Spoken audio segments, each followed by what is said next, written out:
本视频由以下小伙伴们的舰长充电赞助播出。关前提醒，本漫画为内测期间的铺垫作品，设定和剧情与如今的游戏内容未必一致。遗愿弹幕走起来，让我们直接开始。海勒西斯，鱼人众地下竞技场内，一名白发少年倒在血泊中，伴随着冰冷的通报声响起。139号选手，生命体征停止，正在启动重构。这表明克洛伯的实验体又一次失败了。身为鱼人众执行官的博士对此很失望和生气，因为他们做实验用的素材已经不多了。克洛伯慌忙表示，他收到了蒙德羽球节前夜的邀请函，正好借此机会去蒙德再征收一些素体。博士似乎也有什么计划，决定随同克洛伯一起前往蒙德。毕竟蒙德如此慷慨大方，肯定不会拒绝鱼人众这小小的恩惠。蒙德城的晨曦酒庄正在举行一场晚宴，来宾们纷纷赞扬着晨曦酒庄昂贵的美酒。迪卢克老爷也礼貌地欢迎着各位来宾。此时博士与克洛伯步入了宴厅，博士指名道姓的要找西风骑士团主教。见迪卢克不认识博士，克洛伯骄傲地介绍起这位执行官大人。曾经侵扰蒙德多年的魔容乌萨，就是被这位博士顺手灭掉。博士要与西风骑士团主教西蒙商谈要事，迪卢克便为双方准备了会议室，顺势提出他也要参与这场会谈。议会厅内，5个人坐在桌前，除了前面几人外，还有西风骑士团庶务长凯亚也参与到会议中。克洛伯直入主题，提出需要一些人手加入鱼人众，并表明鱼人众一直以来都致力于守护大陆，加入鱼人众可是无上的光荣。凯亚提出疑问，鱼人众为什么要不远万里到蒙德招人？克洛伯却说，这片大陆的其他城市都已经接受了鱼人众的庇护，而鱼人众一向与蒙德有交好的意向，他觉得蒙德也是时候签署具体协议了，从各城市招募人才似乎也是协议的一部分。凯亚找各种借口搪塞拒绝，但克洛伯依依不饶，双方谈得不是很愉快。主教西蒙也认为这件事非同小可，需要上报团长再协商，但博士显然不想等这么久。迪卢克站出来缓和一下关系，提出先回宴会休息休息。博士和克洛伯冷着脸走了。随后西蒙说出了他的顾虑，鱼人众如今风评很差，曾经鱼人众就带走了一批孩子，如今都失去联系，所以面对鱼人众的所求，他们绝对不会同意。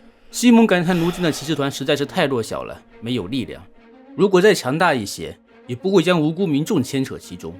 迪卢克的父亲也不会牺牲，迪卢克也不会愤然离开骑士团。这一切似乎勾起了迪卢克心中的回忆。凯亚追上了宴会厅上准备悄悄喝酒的克洛伯，以赠送美酒为名，吸引克洛伯来到地下酒窖。骤然间，一记飞镖刺中克洛伯左手，一个身披斗篷的蒙面人悄然出现在酒窖之中。这蒙面人自然是化身暗夜英雄的迪卢克，鱼人中的卫兵都被迪卢克瞬间秒杀，克洛伯仓皇而逃，迪卢克手中铁链一甩便将其拉了回来，在他耳边逼问着曾经被鱼人中带走的孩子现在何处。克洛伯还想找借口拖延，迪卢克又提起了最近流行的地下竞技场。克洛伯瞬间回想起那个死去的实验体，说那孩子资质优秀，被博士选中了。迪卢克勒住克洛伯的脖子，逼问博士到底在做什么。正当克洛伯要说出博士的目的时，一记攻击给克洛伯大开脑洞，是博士赶来灭口了。博士注意到了蒙面迪卢克手上奇怪的神之眼，但却不打算继续出手，或许觉得迪卢克太弱，打起来没意思，便转身离开了。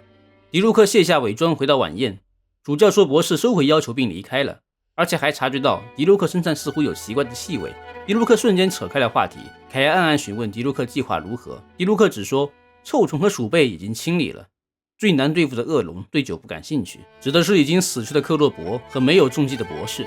博士行走在蒙德城中，迎面遇到了巡逻的安博，注意到了安博的神之眼。大陆上的人们认为，愿望得到了众神的认可，就会获得神之眼。还有传言说，获得神之眼就是被授予了成神的资格，能够登上天空岛改变世界。但博士对此嗤之以鼻，他称这些人为随处可见的消耗零件。不过迪卢克手上的玻璃球更让他感兴趣，是和他的大脑一样无可替代的特殊。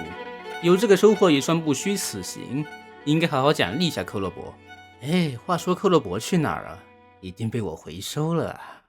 好的，这便是漫画第1话天者的剧情述览。这一话重点就是塑造了博士的形象，可以看出和最新的形象偏差挺大，但官方也抛出来一个名为切片的设定来填坑，或许这是博士某个年少轻狂的切片吧。但博士尝试的各种人体实验也在其中有所体现。开场死去的少年是克洛伯改造失败的实验体，博士的理念是替换人体内的零件来让人体得到增强。鱼人众建立地下斗兽竞技场，或许是为了测试这些改造后的人类到底有多强。他们还专门从各个国家征收孩童用于研究实验。没有神明庇佑的自由国度蒙德，在他们眼中都是任人宰割的鱼肉。于是堂而皇之的来到蒙德，提出要在这招募人才加入鱼人众。克洛伯说，这片大陆的其他城市都已经接受了鱼人众的庇护，这个可能是要吃书了。当前版本的剧情而言，鱼人众在各国虽然都有活动，但的确不能算是鱼人众庇护着各个城市，最多是能达成合作，政治还被各种针对，主要也都是在暗地里搞阴谋。在漫画中，这次针对蒙德的计划被迪卢克老爷阻止了，但他们肯定不会善罢甘休，后续会发生什么有趣的故事呢？敬请期待下一期视频喽！记得一定要关注星魂3哦。最后感谢你陪伴的时间，期待下一次更好的相见。